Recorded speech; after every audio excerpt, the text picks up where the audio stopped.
Welcome back into the Sports Source. This segment of our program brought to you by Phil Cobble, Fine Homes and Land. And check out this: 6 bedrooms, 4.5 baths, 5,200 square feet, pine floors, 2-story brick basement, designer Center Island granite kitchen, all with frontage right on Fox Den's scenic 7th Fairway. You want the best homes in East Tennessee? You go to philcobblehomes.com. That's where you go. Phil Cobble, Fine Homes and Land. All right. Welcome back, the main panel here to talk a little football. Yesterday, had some folks send us questions on Twitter, some via email. I'm going to run through at least 2 of them, hopefully get a third one, all about Vol football during the spring. We're going to try and do this. If you have questions about the Vol football team, be sure to zip us questions to me on Twitter. All right. First of all, what is the early projection on the offensive line? What's the outlook for starters in the fall? Got a graphic for you that kind of lays it out, anticipated. Drew Richmond, you're thinking, at left tackle. Then the rest, you've kind of got guys, all the guys are back from the bowl game. You got Jashawn Robertson, who's a little bit limited this spring. You got Coleman Thomas at center, Dylan Wiseman. Chance Hall had shoulder surgery, which gives Brett Kendrick a little bit more time over there.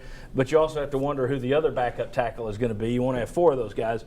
Vincent Boulware, Jack Jones, Charles Mosley going to be working for the interior spots.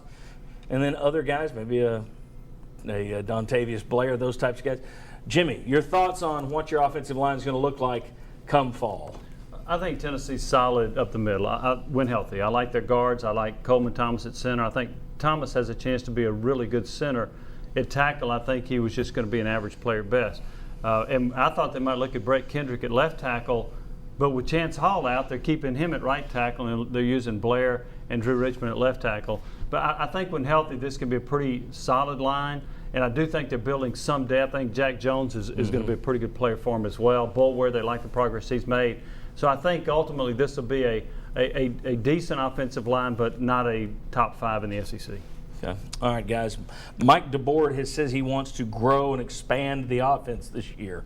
One of my reviewers wanted to know if that means more plays run from under center, as was seen in the Northwestern game to end the year. Thoughts on Tennessee expanding the package to run more under center, or was that likely more just we have a month here to prepare for a team and give them something they haven't seen?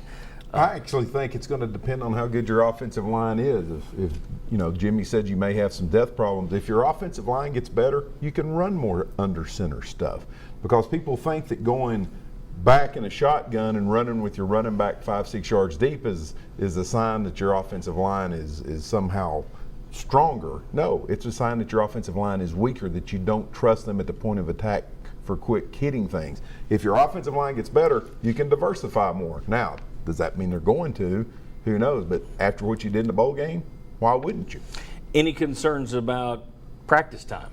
I mean, for example, Oklahoma running the wishbone, how much time do they devote to shotgun passing attack? When, okay, if we're behind, we got to go to the shotgun. So what I'm saying is, how much do you want to split the time there in practice? Is that a concern at all? Well, I think you got to look, too, at a veteran quarterback like Josh Dobbs and what fits his skill set. If he's comfortable doing that, and I know my good friend Sterling Hinton says get a fullback on the field. If you go under center and you have a fullback on the field, think back to the Oklahoma game. Are you more inclined to maybe go for that if you feel like you've got something that can gain that in that situation? Or are you feeling like, nah, let's kick the field goal? So I think Tennessee fans say you're going to honor the tradition. Let's get in the I formation and see what happens. Any concerns about giving a little too much time in practice, or no? I would say no, because you've got the veteran quarterback. Your running backs are veteran guys. So I would think that you could split your time a little bit more, because your basic package, these guys know it. You've got guys who've been in the system long enough that you're not having to implement. They're not having to learn your basic system. So I think it does give you an opportunity to expand. It. Yeah. All right. What position group has I was asked, what position group has been the biggest surprise so far? We're 4 days in. So let's say this.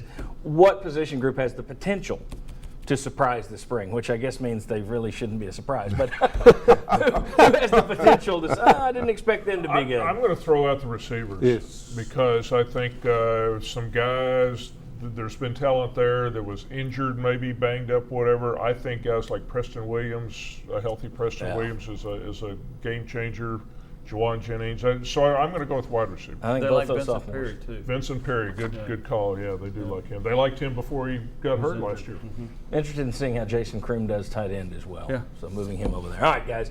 Very good. And again, zip us your questions throughout spring practice. If you have questions about UT football team, we'll try and throw 2 or 3 of them into the show and get to those. We've still got more football to come. We've got Peyton Manning to talk about. Next, however, Rick Barnes and Bruce Pearl went head-to-head this week. Conzo Martin's in the news. Did we get anything right when all these coaching changes took place? We're going to look at how things are turning out 2 years later. Martin to Pearl to Martin to Barnes. We'll discuss. Going back on the Sports Horse.